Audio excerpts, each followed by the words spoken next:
Okay, we're picking up where we left off. This should be the 5th segment, and we left off on the page titled CBA Provided Tools. It looks like this. Okay, and we're going to pick up on the bottom half of the page where it's titled Criteria Used for Assigning Artists. Talk to you about priority booking. So a lot of times artists want to know, well, in what order and how do you book your artists? It works just like this. Priority booking works first and foremost. I sort the artists when booking an event. I sort you based on how many events you have coming up. So I can see that way, and I try to book people who haven't been booked that much first. However, these are the things I consider. I consider where you're located and where the event is. Okay, so I try to make that make sense. Obviously, if an artist has requested, that artist will be booked on it for sure. And then lastly, it's your standing, your positive standing. And what that means is if you've received positive reviews, you definitely pop up higher. So as you get positive reviews, and what our relationship is, if you are very accommodating, if you don't constantly call me after a booking and say, oh, I forgot to put on my calendar, I'm not available. If that happens a lot, you start to fall down on my priority because I spend too much time. I ultimately know that I'm going to spend too much time booking you, so I book people who are very easy to book and manageable to book. Same way you would probably do it as well. So positive standings, positive reviews. If you have negative reviews, you're probably not working for me anymore.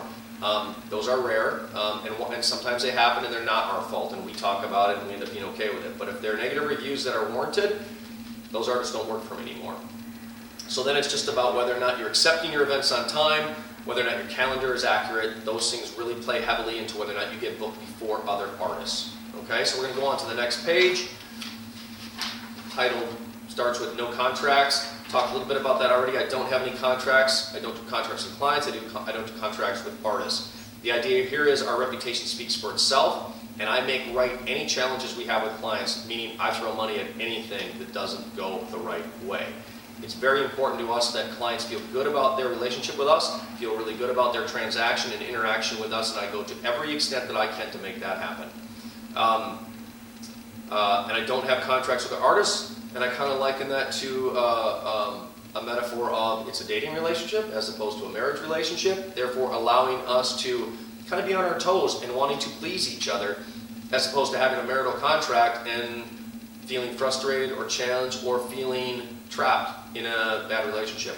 I'm hoping what it does is it promotes open dialogue between myself and the artist, that the artist will be happy to tell me if they're not liking something because I will then want to change it, or we'll have to come to terms that we don't agree with things. But my number one objective is to make sure artists are happy, loving working for me, loving the system, and anytime they're going on a job, happy about going on a job and not frustrated about anything regarding going on that job. Therefore, the very best artists will stick with me, and I will always have the very best artists. That's why that's most important to me. Important rules is the next section here. The rules are intended to protect the business that is created by and for CBA and the CBA artist. So no soliciting. So what this talks about is while you're on a job, artists may not solicit business for any other on-location hair and makeup service provider. So when you're on a job, you're to represent yourself as an on-location artist for CBA. If you work in a salon and do hair, or if you do makeup somewhere else and you have a studio that you have people come to, you can certainly even hand out your cards on my jobs as long as we have an understanding that if you're contacted for an on-location bridal job, that you push them through the agency to book you. But other jobs, I'm more than happy for you to gain new business and additional business while being on jobs for CBA. And the bottom line is I won't necessarily know if you don't follow those guidelines, but if I ever do find out, and it's happened once, I just won't book you anymore. So let's just keep a real open and fair communication, and it'll be a positive relationship. Accepting assigned events when an artist is assigned to the event, their calendar shows it's because their calendar shows they're available. That's why you got booked to that event. So the expectation is you take that event. Certainly there'll be times, and it can happen, where you forgot to close it, and you need to contact me and say, hey, I'm so sorry, I've got a family event and I'm not going to be able to do that event. That's okay. Hopefully, I've got someone else who can cover it, but that's something I do not want to have happen on any kind of regular basis. Otherwise, what happens is I will continue to book you, I just won't book you as often. I'll book someone else whose calendar is typically more regularly accurate. So keep those calendars accurate. Accepting an event, It's expected that you accept the event within 24 hours of getting that email, because once you do that, I get an alert that says, you got the message, you know about the job, you've written it now in your personal calendar. But otherwise, I'm having to continue to check on it to make sure that you know about it. And if I have to then call you or text you or remind you, that's more labor dealing with that job than I want to do. And ultimately, I'll just book other people in the future. So just be on top of that. When you get email alerts that you have new events, go online and accept them right away. On the bottom is the bonus opportunity. I already talked about the bonus opportunities earlier when talking in the compensation section. You receive that bonus level jump when you get positive reviews, but you also get that bonus level jump if you're requested for a job. So if you were on another job with CBA and their girlfriend did a service request with us, they might say, oh, I want such and such an artist because she worked on my sister's wedding. I will book you for that and you'll receive an increased rate for that. Okay, so we're going to move on to the next page. And these next sections, the next sections going forward here are these sections that show screenshots of your account page and our administrative system. So go through these and just kind of look at them.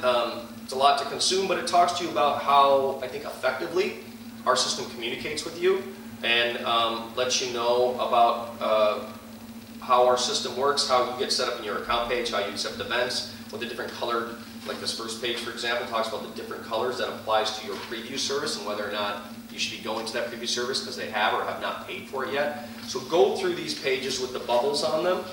I'm going to zip through them here and see if there's anything highlighted that I should talk to you about. It talks about the calendar page and setting your calendar so that it's accurate. We do that for at least a year out. When you set up your calendar, here's a cool thing about working with CBA and that calendar. You can show yourself to be as available as you want or as little as you want. It doesn't matter to me.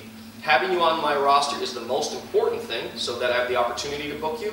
And as long as your calendar is accurate, that's the key. So if you just want to be available 3 Saturdays in the year, you can put those 3 Saturdays. The more availability you have, the more open you are in the future, the greater opportunity you have to get booked, because we're booking weddings literally 3 months to 9 months to 12 months in advance. But if you don't know where you're going to be a year from now, close that calendar off and you won't get booked then. And then as we get closer to those dates and you feel more comfortable about taking bookings, open them up. Just know that time has gone by and you've probably missed opportunities for bookings that have already gone to someone else. So that calendar is the key, but it can be managed any way you want to manage it. I'm going to zip through these pages. So then there's pages back here that also show you what the different emails look like that you'll receive. The different emails, what they look like that the bride receives, so you can see how we communicate with the bride and what we say to them. And then as we get near the back, there's a section here that talks about what the ideal makeup kit looks like. It doesn't have to be exactly like this, but you get the idea of the professionalism that we're looking for from the artist. Okay?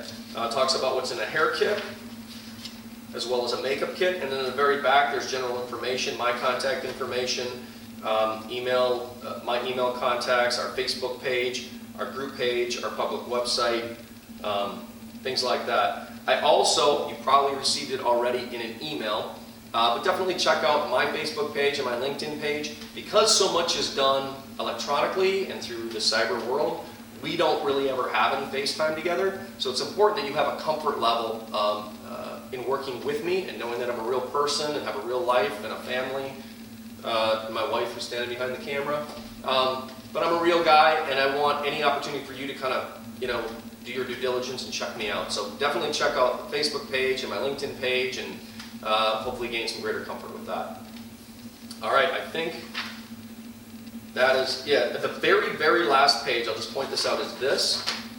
And this is a cheat sheet that's provided that you can put in your kit once you work with me, laminate it, but it's a cheat sheet that shows you all the services that could be added on the wedding day, what their prices are, and then it shows you what their prices would be with gratuity.